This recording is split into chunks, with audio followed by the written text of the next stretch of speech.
4-cü bölüm. Ыйса жакыяга караганда көбүрөөк шакирт таап, чөмүлдүрүү расмисинен өткөрүп жатат деген сөз фарисейлерге жетти. Бирок чынында Ыйсанын өзү эмес, шакирттери чөмүлдүрүп жүргөн эле. Мындай кабардын фарисейлерге жеткенин билген Ыйса Галилеяга кайра кетип калды.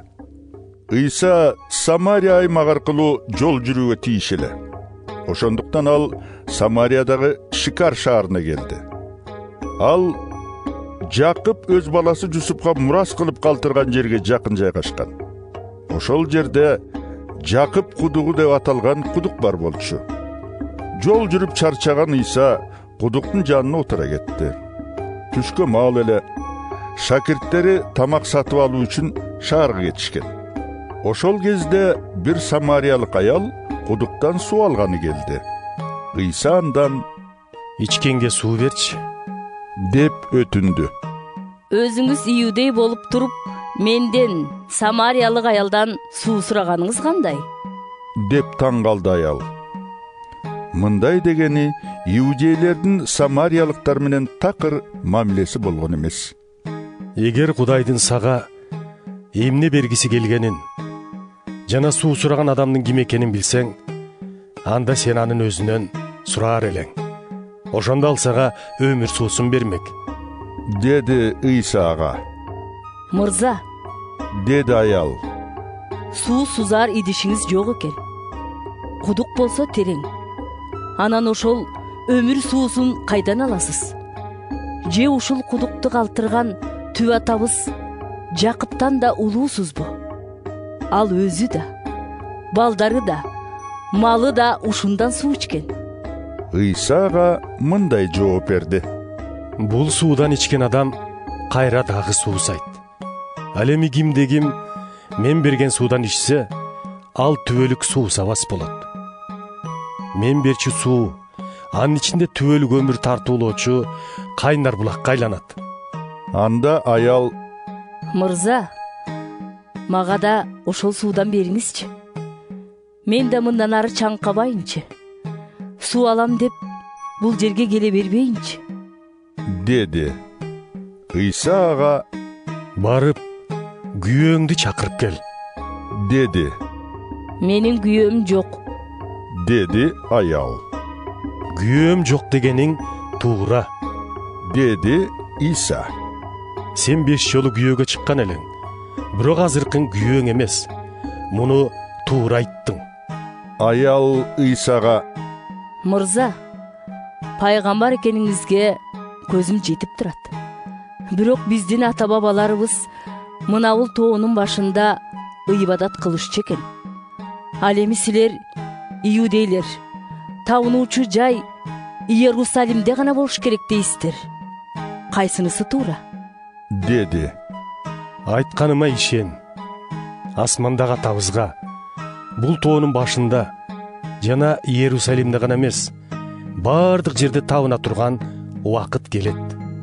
деп жооп берди Ыйса. Силер кимге табынып жүргөнүңөрдү билбейсиңер. Биз болсо билебиз. Анткени Кудай иудейлер аркылуу адамзатты куткармак. Чыныгы табынуучулар атабызга рухтун жетегинде акыйкатты таанып табына турган убакыт келет. Ал тургай келип да калды. Атабыз ушундай табынуучуларды каалайт. Кудай өзү рух. Ошондуктан ага табынгандар рухтун жетегинде акыйкатты таанып табынуулары керек. Буга аял: Машаяк келээрин билем. Ал келгенде бизге баарын айтып берет. деди. Сен дал ошонун өзү менен сүйлөшүп турасың. деп жооп кайтарды Ыйса.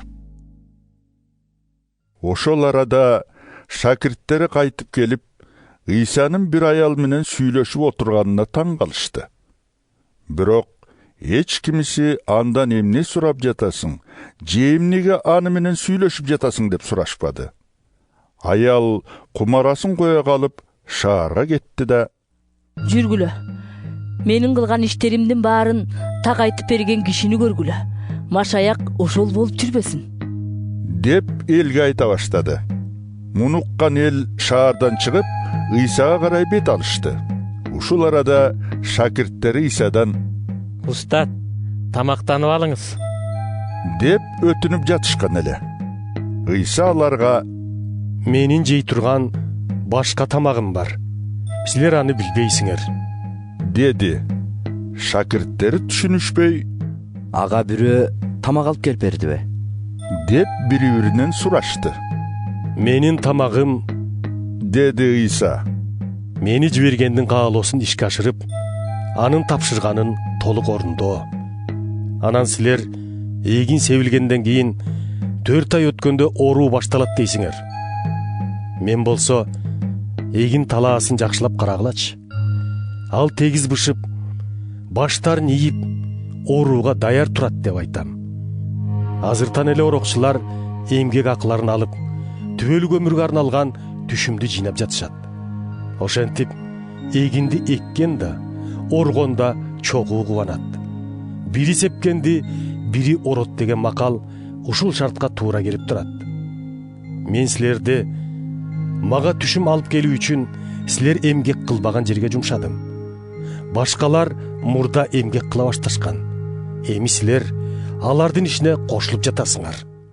Ошол шаардагы самариялыктардын көпчүлүгү жанагы аялдын «Ал менин кылган иштеримдин баарын айтып берди» деген сөз аркылуу Ыйсага ишене башташты.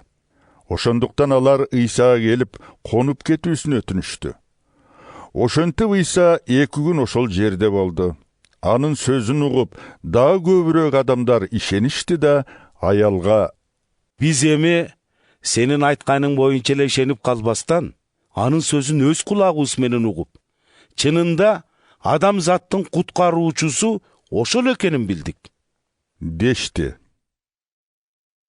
2 күндөн кийин Ыйса ал жерден ары карай Галилеяга кетти. Ал өзү бир жолу пайгамбар өз элинде кадырлуу болбойт деген эле.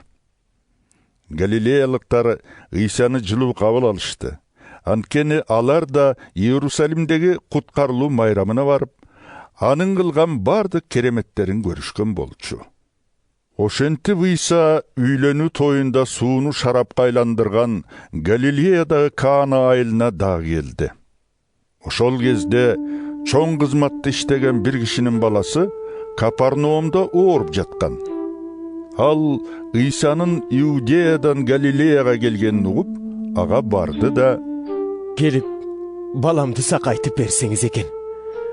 Өлүм алдында жатат» деп жалынды. Ыйса: Кудуретимди далилдей турган ажайып жышаандарымды көрмөйүнчө силер ишенбейсиңер, деди.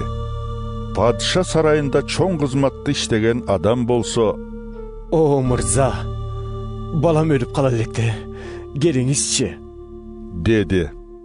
Ошондо Ыйса: үйүңө бара бер, балаң аман эсен деди. Ал Ыйсанын айткан сөзүнө ишенип кетип калды. Үйгө жакындаганда алдынан кулдары тосуп чыгышып: Балаңыз аман эсен деп сүйүнчүлөштү. Ал кулдарынан баласынын абалы кайсы убакта жакшырганын сурады. Кулдары өткөн күнү түшкү саат 1-де ысыгы кайтканын айтышты.